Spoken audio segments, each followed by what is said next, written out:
What's going on, folks? Ted from Nerd Immersion here, and I've been playing a lot of Baldur's Gate 3. Most of you have been seeing I've been doing it here on the channel, live streaming. And I think we got to talk about the Arcane Archer, which was, in my opinion, one of the worst subclasses in 2020, or sorry, in 2014.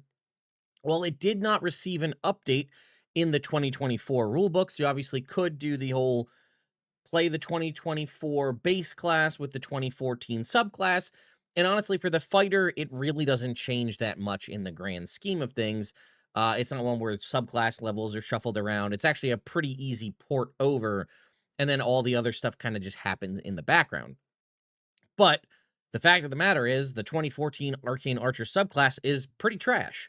But our good friends over at Larian with Baldur's Gate 3 have actually released that as the fourth subclass for the fighter in the patch 8 for Baldur's Gate 3. And it's actually become my favorite, or at least one of, no, I actually think it is my favorite subclass that was added in patch 8. And it's becoming one of my favorite subclasses in Baldur's Gate 3. And I thought it would be interesting to just talk about the breakdown of what Larian did to change the Arcane Archer to make it so much better. And that basically you can just take the Baldur's Gate 3 version and just adapt it straight to your table. And it's really going to be a perfect transition with really no changes. So if you like this kind of stuff, whether it's D&D coverage, news coverage, updates, product reviews, interviews, or, kind of fun theoretical videos like this, consider subscribing to the channel. All right, so let's go ahead and start with the Arcane Archer first of all. So here is the Arcane Archer as it was presented in 2014, right? You get, your subclass comes on at 3rd level, which is now what happens for every subclass, and you get all the standard levels that you would get for your subclasses for a fighter: 7, 10, 15, and 18. I believe it is, yeah, it's the same for 2024, which we just have here as a reference. As you can see, there's not really much changes in the realm of 2024. You're going to get the access to the weapon mastery feature. You're going to get access to more second winds and the additional uses for things like tactical mind, tactical shift, and so on. But for the most part, everything's going to be the same, if not better, for the fighter in 2024. So back to the subclass. What do you get with the Arcane Archer in 2014? Well, you get Arcane Archer Lore at level 3, which is proficiency in the Arcana or Nature skill, your choice, and then either Prestidigitation or Druidcraft, so a little bit of flavor there. The main crux of the class is the Arcane Shot ability, which is part of the reason why everybody doesn't like the current version of Arcane Archer, because you get 2 Arcane Archer or Arcane Shot options of your choice. And then it says, once per turn, when you fire an arrow from your short bow or longbow as part of the attack action, you can apply one of your arcane shot options to that arrow. You decide to use this option when the arrow hits a creature, unless the option doesn't involve an attack roll. And then you have 2 uses of this, and you get them all back when you finish a short or long rest. So the issue is, 1, you start off with only 2 options, and 2, you only get 2 uses of arcane shot, and they come back on a short or long rest, which is great. You are a fighter, getting stuff back on a short rest makes sense, but your whole class identity is tied to this arcane shot, and you can only do it 2 times per short rest. That feels bad, right? There are other classes. I mean, you can see how many, just looking at the Battle Master, for example, about how many maneuvers you get more than 2. And this is your whole thing, and some of those are, the maneuvers have more usefulness, and there's ways you can get more through feats and things. And then again, you get an additional arcane shot option of your choice at 7, 10, 15, and 18. Each option also improves when you become an 18th level fighter. That would be separated out as an 18th level ability in 2024, just how things are cleared up. But more importantly, you don't gain additional shots. You have multiple shot options as you level up, but you only ever have 2 arcane shots, which again is your whole thing. All right. At 7th level, whenever you fire a non-magical arrow from a short bow or longbow, you can make it magical for the purposes of overcoming resistance to immunity to non-magical damage. This is actually something we might need to update in the world of 2024. This isn't a thing anymore. There are no more in 2024 magical, weapons for overcoming damage resistance. If things are resistant to bludgeoning, piercing, slashing damage, they're resistant to it. There is no non-magical qualifier or silver weapons or things like that. But obviously that was present in Baldur's Gate 3, as Baldur's Gate 3 was built on the 2014 rule set, so it makes sense to have that. And you also have Curving Shot, which is when you make an attack roll with an arrow and miss, you can use a bonus action to re-roll that attack against a different target within 60 feet of the original. This is great. You have so few uses of, well, it's when you make an attack roll and miss, right? And the benefit of the Arcane Shot up top here is that it's activated on a hit. So that is a little bit of a benefit to, you only have 2 Arcane Shots, but it activates when you hit. You can choose to use it, so you're not necessarily wasting your Arcane Shot. And then again, Curving Shot is, oh, hey, if I miss and I reroll and maybe I hit the second target, then I can maybe apply my Arcane Shot there. At 15, you have Ever Ready Shot. If you roll initiative and have no uses of Arcane Shot, you get 1 back, which again, you only have 2, so getting 1 back is actually pretty huge for you. And that's it. The other thing is you have all of your Arcane Arrow options, and then they all get some sort of buff when you increase up at, that's the level 18 subclass feature, is that they all get some sort of improvement. So let's take a look at the Arcane Shots, right? This is all going to be based on your intelligence modifier. All the DCs are 8 plus your proficiency bonus plus your intelligence modifier. You get the Banishing Arrow. Each one is tied to a different school of magic. So the Banishing Arrow, it tries to banish a foe to the Feywild. If they're hit, they must make a charisma saving throw. While banished, their speed is 0 and they are incapacitated. At the end of each of its turn, the target reappears in the space it vacated or in the nearest unoccupied space. So it just, at the end of the turn, so it gets banished if it fails the saving throw. Boom, banished. It's gone, can't do anything. At the end of its next turn, it just comes back regardless. And then at 18th level, that gets increased with an additional 2d6 force damage. The Beguiling Arrow is you hit, they take an extra 2d6 psychic damage, and choose one of your allies within 30 feet of the target. Target must make a wisdom saving throw or be charmed by that chosen ally. And the effect ends early if the chosen ally attacks the target or forces it to make a saving throw. It jumps up by an additional 2d6 when you hit 18th level. So it goes up from 2d6 to 46. And that's pretty common for almost all of these arrows. The Bursting Arrow is, it detonates, it does damage to the target and all other creatures within 10 feet. They take 2d6 force damage, goes up to 46 at 18th level. Enfeebling Arrow is an extra 2d6 necrotic damage, and they make a con save, or the damage dealt by their weapons is halved until the start of your next turn. Again, bumps up at 18. The Grasping Arrow, they're hit, they take an additional 2d6 poison damage. Their speed is reduced by 10 feet, and they take 2d6 slashing damage the first time on a turn. They move 1 foot or more without teleporting. The target or any creature that can reach it can make an athletics check against your Arcane Shot DC. Otherwise, the brambles last for 1 minute until you use this option again. Damage again, increase the poison damage and the slashing damage. Both the initial poison damage and the damage for moving increases at 18th level. You have the Piercing Arrow. When you use this option, you don't make an attack roll. Basically, you pick a 30-foot long line, and then it passes through that line, and each creature in that line must make a dexterity saving throw. On a failure, they take an extra d6. It takes damage as if they were hit by the arrow, so whatever that is, any qualifiers you have on your bow, plus an additional d6 piercing damage, and that will jump up to 2d6 at 18th level. Seeking Arrow. When you use this option, you don't make an attack roll. Instead, choose a creature you've seen within the past minute. It flies toward that creature around corners as necessary, as long as they're ignoring 3/4 and half cover. If the target is within the weapon's range and there's a path large enough for the arrow to get there, they must make a dexterity saving throw.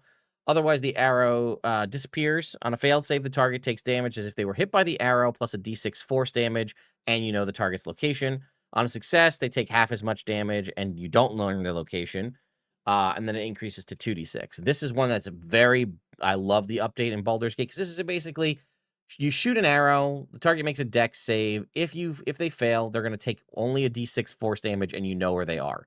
If they succeed, they take half of a d6 force. Oh, I'm sorry, it is the damage as if they were hit by the arrow, my mistake, plus the d6. So, there's that. And then lastly here, you have the Shadow Arrow.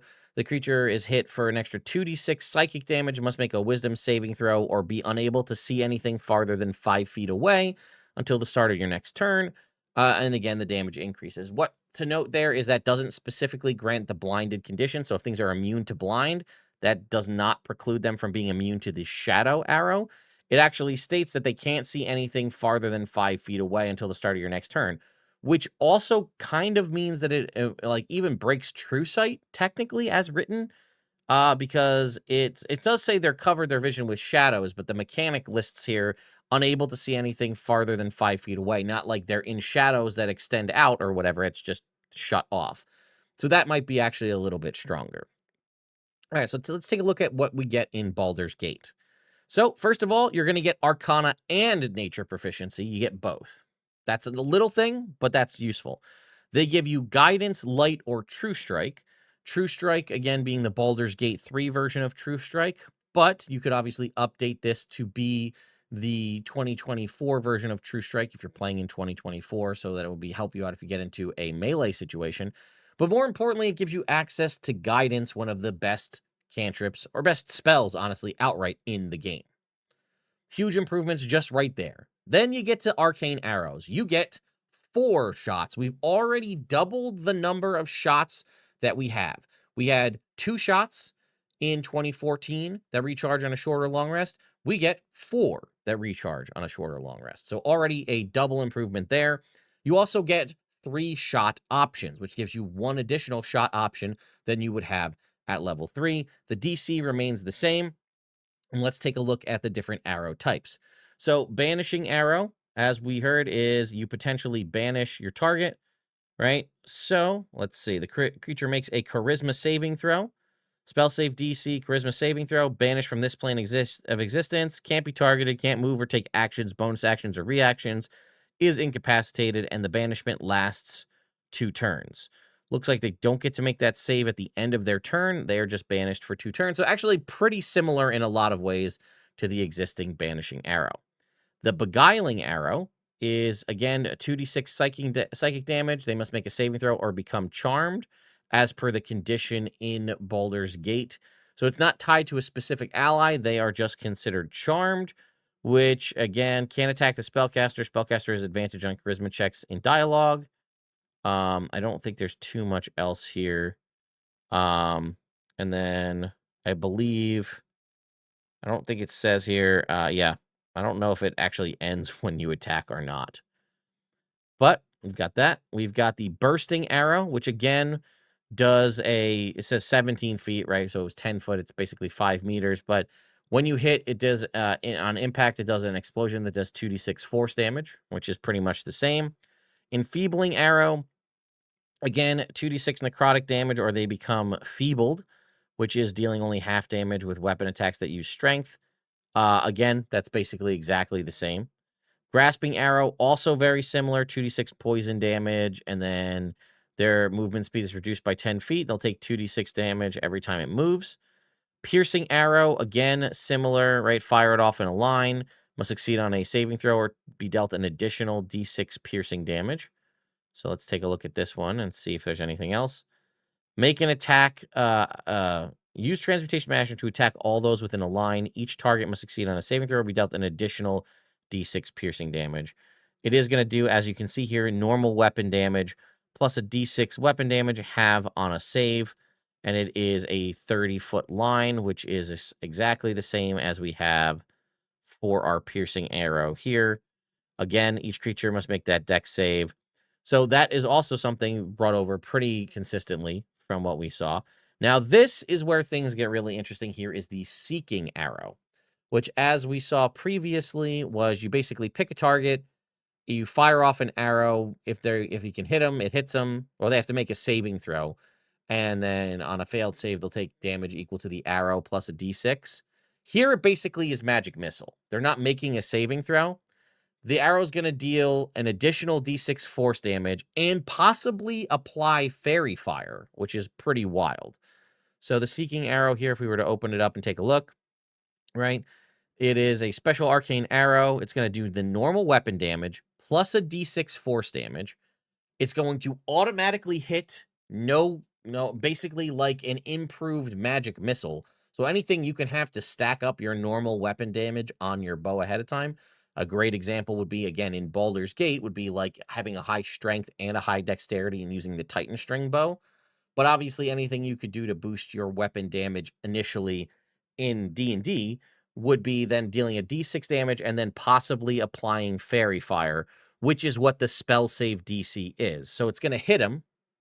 They're going to take that damage regardless. And then on a save, the target takes full damage but is not marked by Fairy Fire. So if they fail, they're going to get a 2-turn Fairy Fire. Now, again, this is something that works almost exclusively because Baldur's Gate is a video game and it automatically tracks that.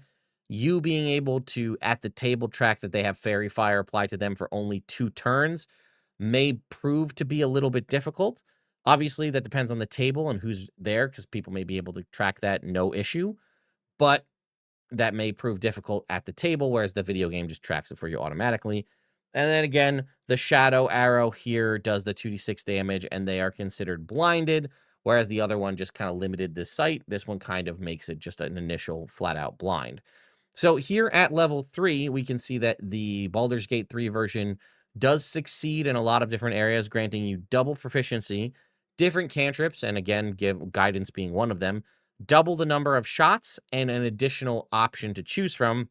While most of the arcane shot options are usable here, the other thing is you are not limited to arcane shot only once per turn. In 2014, your arcane shot options here is once per turn when you fire an arrow from a short bow or longbow. It is not limited to, I don't believe, short bow and longbow specifically. It is allowed to just be with any kind of shot. And you are not limited to only once per turn. You're just limited to the number of attacks you can make, as well as the number of shots that you have access to. But the other downside is they can miss. So that is something that I kind of do like as a sort of counterbalance here. We're giving you more shots, but they're not an automatic success on a hit. You have to kind of call that shot ahead of time. I'm going to do a bursting shot, which is honestly one that's basically going to do damage no matter what, because it does an AoE explosion. So, you pick what you're going to do, you fire your shot, it has the chance to miss, but you have more options and more uses overall. Again, as we said, most of the shot options are stronger or basically, no, sorry, not stronger. They're basically almost exactly the same in almost every aspect. The only thing that's slightly different is, again, the Seeking Arrow is a little bit stronger here, where it's dealing extra force damage and then also potentially applying Fairy Fire, whereas the Shadow Arrow potentially a little bit weaker in that it applies blinded as opposed to just cutting their vision. At level 7, you get Curving Shot, which, as we saw, is when you miss with a ranged attack, use a bonus action to attack the next closest target with the same attack. Again, it says with the same attack, so that has the benefit of if you were firing off, say, a Shadow Arrow at a target and you miss and you still have access to your bonus action, you can then apply potentially with a second shot with Curving Shot your Shadow Arrow to the second target, which also helps to mitigate some of the loss you might receive if you miss, given the fact that your arcane shots are expended if you miss. And then again, it also grants you Magic Arrow, which, as we talked about, is something that's present in 2014, the concept of your arrows overcoming magical damage resistance. Again, that is not a thing in 2024. They're just resistant to piercing damage, or they're not. So either way. And more importantly, at level 7, you get 7 arcane shot options arcane arrows and an additional arcane shot. So at 7, you have 4 of these total. What is it? 8, 1, 2, 3, 4, 5, 6, 7, 8. You have 8 options of different arcane shots to pick from. You now have access to 4 of those 8, and you have a total of 7 arrows per short rest. This is wild, I'll tell you that much. I have a level 8 Arcane Archer in the playthrough that I'm doing right now. 7 arcane shots with Action Surge is crazy, because you're able to do 4 shots essentially a turn, and that's not including something like a hasted action where you could just fire off a ton of these shots and just really chunk down enemies. It feels real good. I really like it. Then we jump up to level 10, where all they're giving us here at level 10 is 10 arcane arrows and an additional arcane shot, giving us a total of 5 of the 8 and then 10 arrows. Now, if we were to go back to our Arcane Archer here at level 10, they're actually not giving us anything else here at all. It just gives us more options. So we actually are basically getting more than we wanted or had options for at level 3. At level 7, we're basically getting exactly the same things, but a little bit more. At level 10, we are getting total just 4 shot options, which with Baldur's Gate, we now have 5 shot options and 10 total arrows.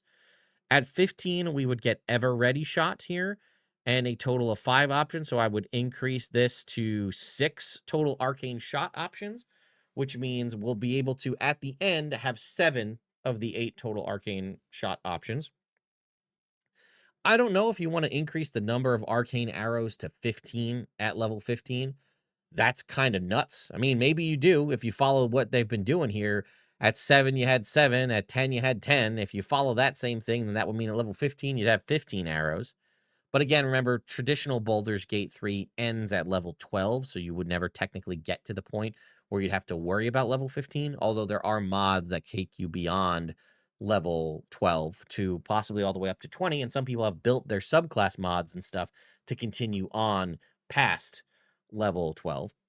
But you would get Ever Ready Shot, which was at 15th level. If you roll initiative and have no uses of Arcane Shot remaining, you regain 1 use of it.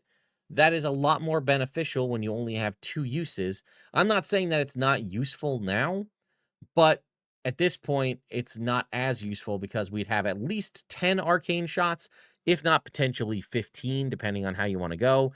And then at 18, I would still keep all of the improved shot options where all the damage increases up by an additional 2d6 or adds additional damage where there was no damage previously.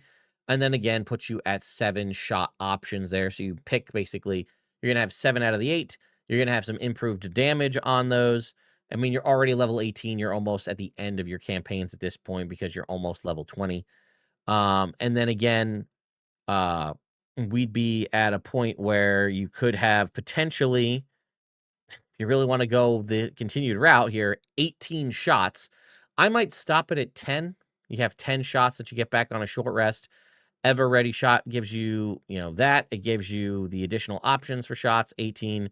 And then I might make Ever Ready Shot something a little bit, as opposed to just getting 1 shot option back. I might look at something like the Monk or the Bard that gets some of their uses back. So let's go ahead and take a look at Monk and Bard for 2024. What's Superior Inspiration? When you roll initiative, that's just you get you regain expended uses of Bardic Inspiration until you have 2, if you have fewer than that. So that basically is giving you 2 uses of Bardic Inspiration, whereas the Monk has something where they are basically getting a bunch of their focus points back. Is that Uncanny Metabolism? When you roll initiative, you regain, yeah, that's all expended focus points. It used to basically be like you got a D4 back. When you roll initiative and don't have Uncanny Metabolism, you can expend focus points until you have, you regain expended focus points until you have 4 if you have fewer than 3 or fewer. So basically what they're giving you here with the Monk is essentially you'll have 4 focus points if you had 3 or fewer, whereas the Bard at level 18 is going to give you 2 if you have fewer than that. So I would do something similar to that for the Arcane Archer. Instead of you just get 1 shot back, I would do something along the lines of those where you basically have, what did the Bard one say? You have 2. You regain expended uses of Arcane Shot until you have 2 if you have fewer than that, or you could follow the Monk, which happens to be right at 15. When you roll initiative, you regain expended arcane shots until you have 4 if you have 3 or fewer. Do something like that so you at least have a full turn's worth, or at least more or less a full turn's worth of arcane shots if you roll initiative when you didn't have any. But yeah, it's crazy because I had no interest in Arcane Archer at all. I'd actually done a video on fixing the Arcane Archer a while ago and said something about like making it 1 or 2 plus either your proficiency bonus or your intelligence modifier to increase the number of arcane shots you have to get you somewhere in the range of like 7-ish or so per short rest. Baldur's Gate 3 is giving you 10 at level 10. I'm okay with capping it. You don't need to go past that. You could say 10 at 10, and then again, tweak Ever Ready Shot to give you a little bit more back when you roll initiative and don't have any. Level 18, I'd keep the same. The only thing you probably would need to tweak that is kind of useless at this point is Magic Arrow. Curving Shot, I think, is fine. I could stay the same. You also could obviously just nix Magic Arrow entirely, just over the fact that you're getting 7 shots at level 7. You get Curving Shot and 7 total arrows. Maybe you just nix Magic Arrow entirely because you don't need to worry about overcoming magical damage resistance because it's not a thing in 2024. But yeah, I really, really like the Arcane Archer now. It's a class I have vivid memories of reading in the Dungeon Master's Guide from back in the 3.5 days, and I was kind of disappointed to see where we landed. But if you wanted to be an archer class, this is a really cool way to do it. There's obviously a lot of different ways you could replicate a cool archer in 5e. Could just be something as simple as being a champion fighter with a bow, and then all of a sudden now you're critting more often, or, you be a rogue and you just crit with your, you just sneak attack, right? And now that's like a cool thing you could do. You have all the skill options at your disposal, and now you have sneak attack to do some extra damage on your bow. You're only firing once a turn, but it'll be a chunky hit when you do so. This is kind of a cool way to tap more into the archer aspect of being a fighter and give you a little bit more utility in what you can do. And, I've also never really seen one played at a table. We had somebody in one of my games play one, but they were a multi-class fighter rogue, and they almost always used their rogue stuff and never used their Arcane Archer. So, having used one so often as I have in Baldur's Gate 3 so far in this playthrough, I'm a huge fan. So I'd love to see this, and I love to see what Larian's able to do with a lot of this. Unfortunately, I don't love the changes they did to Drunken Master Monk. Otherwise, I would make a video on how they fixed that as well. But they did seem to fix the Ranger, in my opinion, as I love playing a Ranger in Baldur's Gate 3. So let me know, are there other subclasses or things or tweaks that Baldur's Gate 3 did to a subclass that you thought was either subpar or one you didn't really have interest in, and then you played it in Baldur's Gate 3 and you're like, oh man, this is actually really fun. Other people should give this a shot. And maybe it gave you an idea of how to tweak or adjust those to play in your actual D&D table, because maybe I'll do a video on those in the future as well. Thank you all so much for watching, and I'll see you next time.